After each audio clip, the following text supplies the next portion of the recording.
Hey boys and girls, what's up? It's the Black Avenger, aka the Black Azrael, Lee Sanders of the RCWR Show and Impact Showdown Live, coming at you on June 3rd, 2013.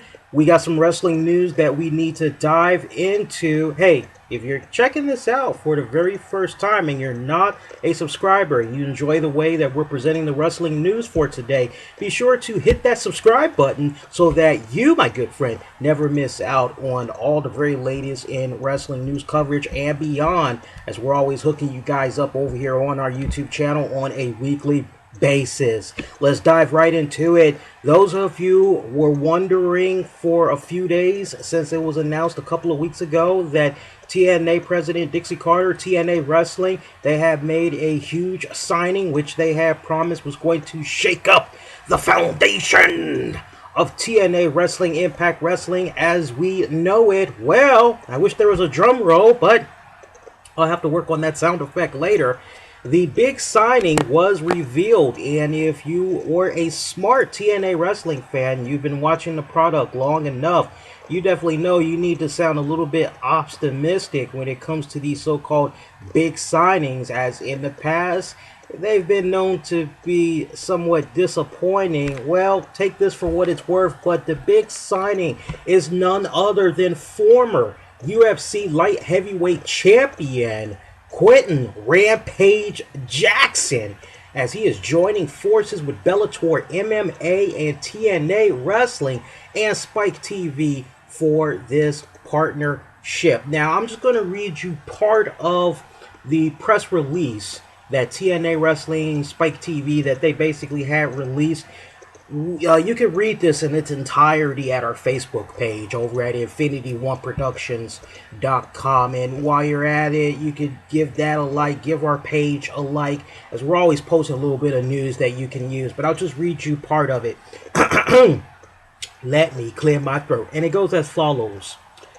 Newport Beach, California, June 4th, 2013. Quentin Rampage Jackson, the mixed martial arts icon and action movie star, has agreed to a monumental multi-year partnership with Bellator MMA, TNA Wrestling, and Spike TV, as it will jointly announced today by Bajor Rebney, Bellator CEO, Kevin Kay, Spike TV president, and Dixie Carter, TNA Wrestling president.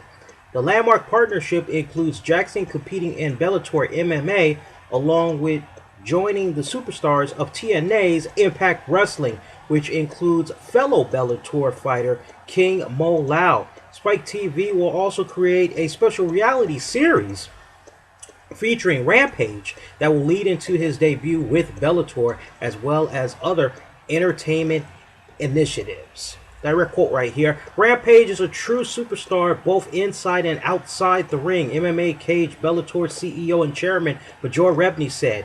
The partnership that we've created with Quentin is unlike anything that's ever been done in sports and entertainment, and Rampage is the perfect athlete / entertainer to carry it off.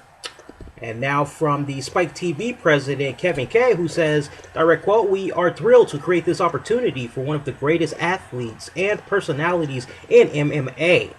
Rampage is a proven ratings driver who brings incredible star power to both Bellator and TNA. Dixie Carter would have this to say, Rampage is one of the best known MMA fighters competing today.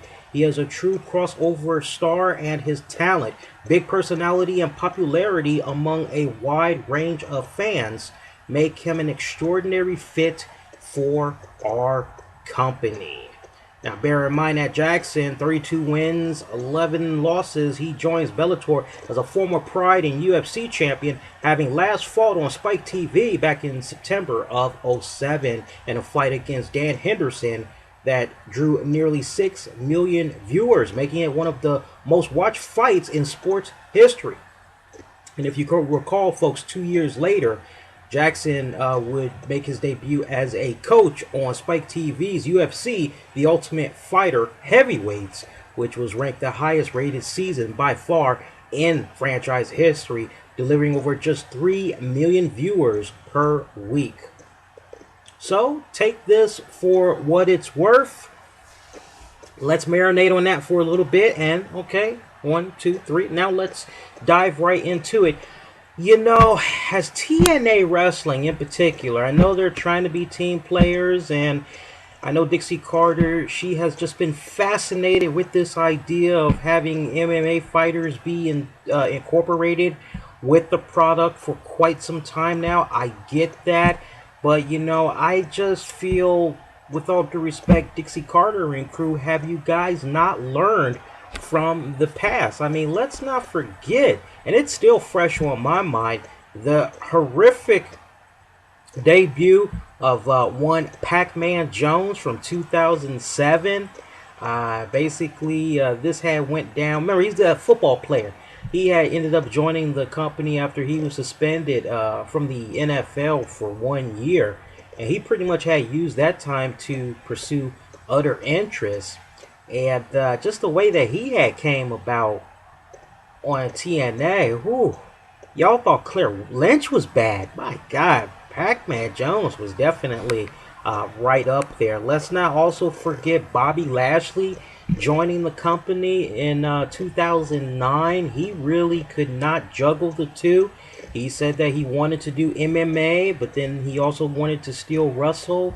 And he tried it for as long as he possibly could, but eventually he decided that MMA was where his heart needed to go, and he left TNA kind of high and dry there. Now you look at what had went down with King Molau, or as I like to call him from the Powerpuff Girls, King Mojo Jojo. You see what had went down with him, and the minute that he opened his mouth and was talking to James Storm, Bobby Roode, he just did not sound like he was all that. They had big things planned for this guy, but we ended up seeing him take a huge defeat in his Bellator MMA debut. We haven't seen him on the TNA roster since, or make an appearance on Impact Wrestling since. It's being said that he's down there in OVW training, getting ready for a return into the promotion later this summer. We shall wait and see.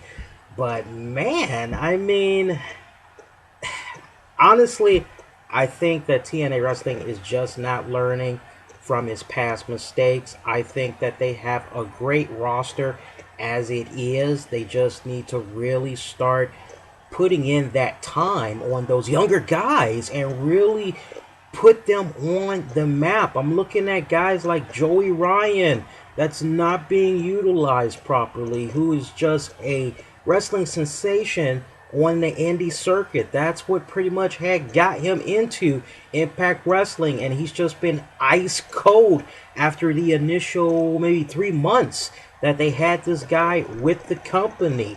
Then you look at a guy like the Blueprint, Matt Morgan, and need I remind you guys, big man who stands over, what, 6'5", did not even have a match or make a cameo at the Slammiversary pay-per-view this weekend. He's also been missing from televised episodes of Impact Wrestling. WTF, what the hell is going on right here? I just really don't understand why TNA Wrestling is making these moves when they have the talent that's there. I really don't think the answer is to go and holler at these outside forces that do not have anything to do with wrestling. And honestly, if they want to hire these MMA fighters, I really don't think they need to be involved with other wrestlers, not off the break. Let them prove themselves down there at OVW. If they can't make it there, then why the hell would you put them on television where they're gonna suffer? I mean, look at how Pac-Man Jones came off on TV. Look at how Bobby Lashley came off on TV, and he's had that little funk with him since his days in WWE. Look at the little bit of funk that King Molau had when he was on Impact Wrestling. Honestly, if I'm going to be seeing Rampage on Impact Wrestling, it better be to fight King Molau. I mean, an actual MMA match, a first for TNA. I better see some stuff like that. Otherwise, I don't particularly care for a Rampage taking on Bully Ray for the TNA World Heavyweight title. And I can just imagine that Impact Wrestling would probably do some stuff like that. Of course, with this signing, what does it mean for the future of Bully Ray as the TNA World Heavyweight Champion? Are his days numbered, since Rampage is able to pull in these big numbers that they are proclaiming? This is definitely something I want to hear from you guys about. I want you all to do me a huge favor. Post those comments down below. Definitely give this video a thumbs up. Let me know what you think about this. But honestly, I just feel that this is a real boneheaded move. For those of you that feel that this is a smart move for TNA Wrestling, I would love to hear you guys' thoughts. If you're thinking positively about this, we'll definitely go through all you all's comments on Thursday's Impact Showdown Live, which you can catch right here on YouTube. It'll air at 11 p.m. Eastern, immediately after Impact Wrestling goes off the air on Spike TV. Other TNA Wrestling news that we need to tell you about. Looks like a TNA announcer is gone.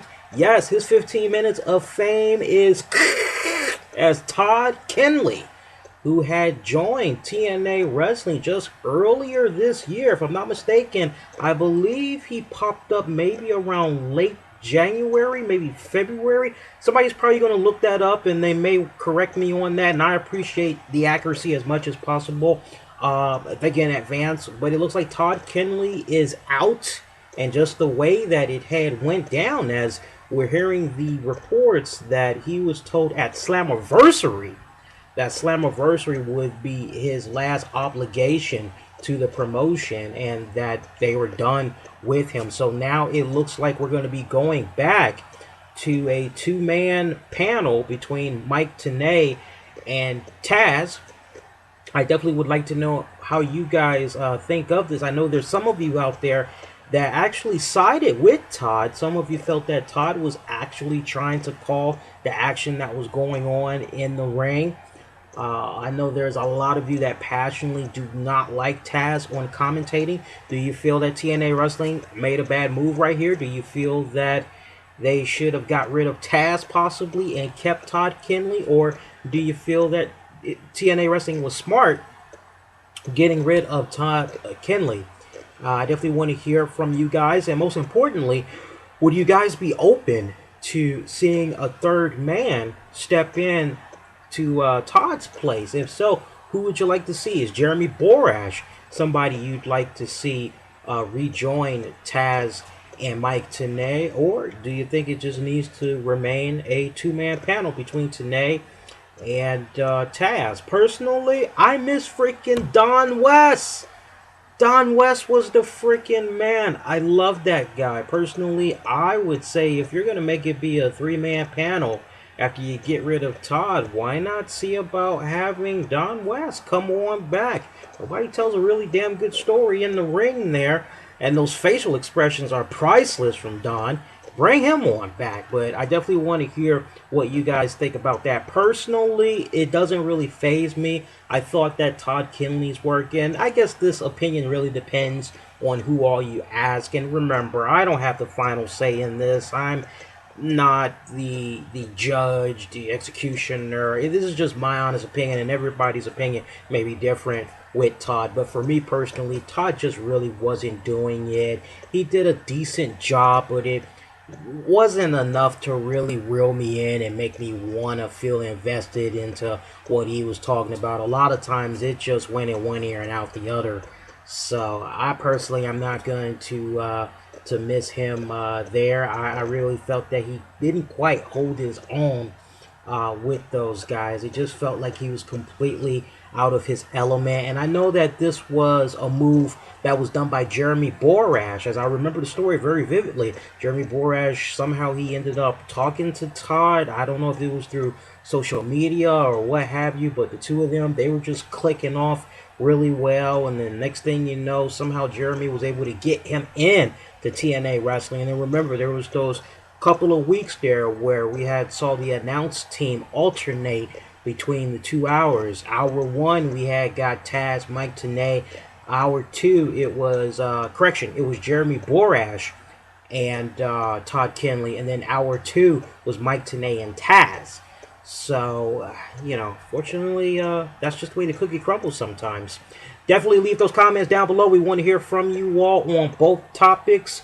We'll share you all's reactions on Impact Showdown Live this Thursday night. Hey, if you enjoyed our coverage, be sure to subscribe, is what I was trying to say. A little tongue twister right there, forgive me. Be sure to subscribe so that you never miss out on all our great and awesome wrestling coverage as we bring it to you, and we do our best to bring it to you on a weekly basis. Black Avenger Lee Sanders wishing you all to be safe and be kind to one another, folks. We'll see you next time around. Everybody, take care.